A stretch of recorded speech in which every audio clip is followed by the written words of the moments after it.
Assalamualaikum warahmatullahi wabarakatuh. Waalaikumsalam warahmatullahi wabarakatuh. Apa kabar Pak Akif? Alhamdulillah baik. Sehat. Alhamdulillah baik. Pak Win juga nggih? Alhamdulillah baik Pak Akif. Matur nuwun Pak Akif. Saya bisa bersilaturahmi di sini. Alhamdulillah. Perkenalkan, saya Winarno, guru SMA Negeri 1 Tanjung, Kabupaten Brebes. Pada kesempatan kali ini, yang pertama tujuannya pun silaturahmi, yang kedua mohon bantuannya dalam rangka memenuhi tugas demonstrasi kontekstual CGP Angkatan 10 untuk melakukan wawancara kepada pemimpin kepala sekolah, diantaranya ini yang menjadi pionir Pak Akif Budiman, Kepala SMA Negeri 1 Larangan. Terima kasih Pak Winarno. Saya sebagai kepala sekolah di SMA Negeri 1 Larangan sekaligus di MKKS sebagai sekretaris MKKS sangat mendukung kegiatan ini karena ini nanti akan membawa dampak yang positif bagi Pak Win maupun nanti rekan-rekan guru yang lain. Oke, matur nuwun sedherengipun Pak Akif Budiman. Ini Pak mulai mawon nggih. Yang pertama, kasus yang berkaitan di dilema etika di SMA Larangan Pak Akif. Barangkali bisa diceritakan dalam satu kasus atau beberapa kasus. Ya. Dilema etika yang ada di sekolah, saya kira ada banyak, cuma nanti saya hanya akan menyampaikan yang 1-2 kasus saja. Yang pertama, memang ini harus kita pahami dulu yang namanya dilema etika, supaya tidak miskonsepsi. Dilema etika ini kan satu kasus di mana semuanya itu benar, jadi keduanya benar. Tetapi tetap sebagai kepala sekolah saya harus mengambil satu kebijakan. Betul ya. Sebagai contoh ya yang sudah terjadi dan mungkin ini juga sering dialami oleh semua kepala sekolah. Sebagai contoh satu kasus pada era sekarang ini kan ada yang namanya PLPG online gitu ya. Kalau PPG ya PPG online. Kalau dulu saya namanya PLPG, sekarang PPG. Nah, PPG ini kan satu anugerah terbesar bagi seorang guru untuk bisa menjalani nanti mendapat sertifikat pendidik. Dan itu mungkin kesempatannya ini kesempatan emas ya, karena tidak setiap saat dia dapat. Oleh karena itu, bagaimana supaya guru ini bisa mengikuti PLPG, tetapi juga jam tugas utama kelasnya tidak terbengkalai. Inilah dilema. Jam mengajar tupoksinya itu ya itu benar, kasus yang benar harus dilaksanakan. PPG itu juga harus dilaksanakan. Nah ini kan hal yang sama-sama kebutuhan yang harus dilakukan dan benar. Nah ini satu kasus. Lalu selama ini bagaimana Pak Akif dapat mengidentifikasi kasus-kasus yang merupakan dilema etika atau bujukan moral ya? Kalau tadi yang dilema etika ya, kalau yang bujukan moral itu satu sisi itu menjadi tupoksi dia, satu sisi masalah pribadi, masalah pribadi.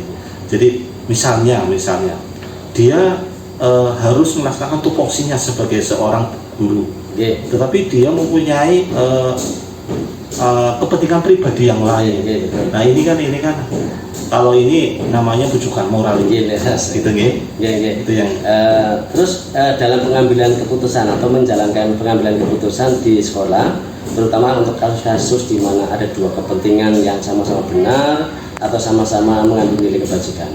Ya, kalau yang sama-sama benar, saya sebagai kepala sekolah yang pertama tetap memanggil yang bersangkutan, diskusi bersama. Jadi saya tidak lantas top down ini harus seperti, tapi kita bicarakan dengan beliau berdua supaya nanti apa yang saya putuskan ini sama-sama bisa berjalan. Gitu, ada kesepemahaman, iya. Terus langkah-langkah atau prosedur barangkali ada yang sering selama ini dilakukan Pak Akif? Langkah yang pertama saya yang pertama tadi memanggil, yang kedua saya memanggil untuk kalau itu kaitannya dengan kurikulum jam mengajar, saya panggil juga dengan wakakurikulum. Disitulah nanti ada istilahnya diskusi segitiga. Saya, kurikulum, dan yang bersangkutan. Itu rangkaian seperti itu. Terus hal apa saja yang selama ini sudah atau yang dianggap efektif dalam pengambilan keputusan pada kasus-kasus dilema etika tersebut? Ya. Hal yang bisa kita lakukan supaya efektif yaitu bagaimana supaya kelas berjalan. Dia tupoksinya melaksanakan dan juga PPG-nya melaksanakan tupoksinya itu supaya bisa berjalan. Nah, inilah kita tadi yang saya diskusikan dengan Waka dan sebagainya. Jadi kelasnya nggak tertinggal, sementara PPG-nya tetap berjalan.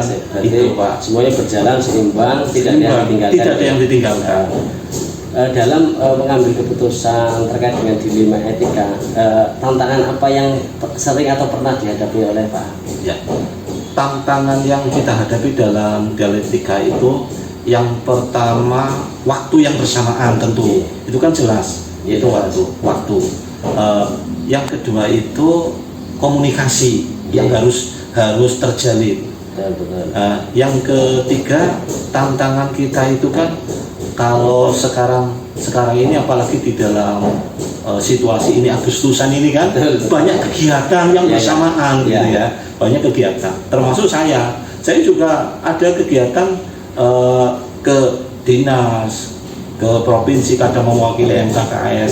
Ini jadi kesibukan yang merupakan tupoksi saya sebagai kepala sekolah ini, yang kadang harus disinkronkan, disesuaikan. Bagaimana harus membuat waktu ketika semuanya bisa berjalan secara kondusif, makanya kan di sini nanti ada semacam timeline itu ya, waktu-waktu kapan saya bisa bertemu ini, tugas saya tidak tertinggal.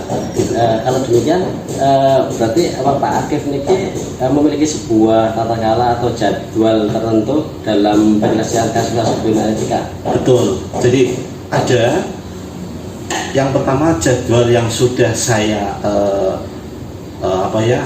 buat gitu ya, ada juga jadwal yang sifatnya Pak, isi detail sesuai dengan seketika kalau memang diperlukan. Berarti menyelesaikan kasus-kasus dilema etika seketika juga di tempat itu juga nih. Bisa, ada juga yang terjadwal. Jadi dua karena tidak mungkin kalau tidak terjadwal. Berarti artinya pernah juga menyelesaikan kasus dilema etika dengan prosedur jadwal tertentu atau ada tata kalanya, dan juga ketika dibutuhkan langsung kita menyelesaikan di tempat itu juga. Kalau sifatnya itu mendesak. Luar biasa Pak Akif. Kemudian itu Pak Akif, ketika ada nggak orang lain atau seorang atau faktor-faktor yang dibutuhkan untuk mempermudah dan membantu Pak Akif dalam pengambilan keputusan pada kasus-kasus dilema etika? Kita libatkan pihak-pihak yang lain. Sebagai contoh, saya kan punya istilah rekan kerja pengawas ya, pengawas. Kita libatkan Pak. Kemudian kalau kaitannya dengan anak, orang tua kita libatkan. Jadi stakeholder yang ada di sekolah, kalau itu memang perlu ya kita libatkan Pak. Jadi dari dinas pendidikan dalam hal ini pengawas, dari orang tua, dari komite ya, kita libatkan, kita duduk bersama. Berarti melibatkan semua pihak secara komprehensif dalam rangka untuk memajukan pendidikan gitu. Betul. Kemudian ini Pak Akif, dari semua yang tadi oleh Pak sampaikan oleh Pak Akif semuanya luar biasa. Itu menjadi pembelajaran saya tentunya dan pembelajaran kita bersama. Kemudian pengalaman apa yang dapat kita petik atau Pak Akif petik selama dalam mengambil keputusan dilema etika? Dengan adanya tadi kita menggunakan satu strategi yang ini Pak, yang komprehensif Pak. Jadi kita melibatkan semua komponen stakeholder.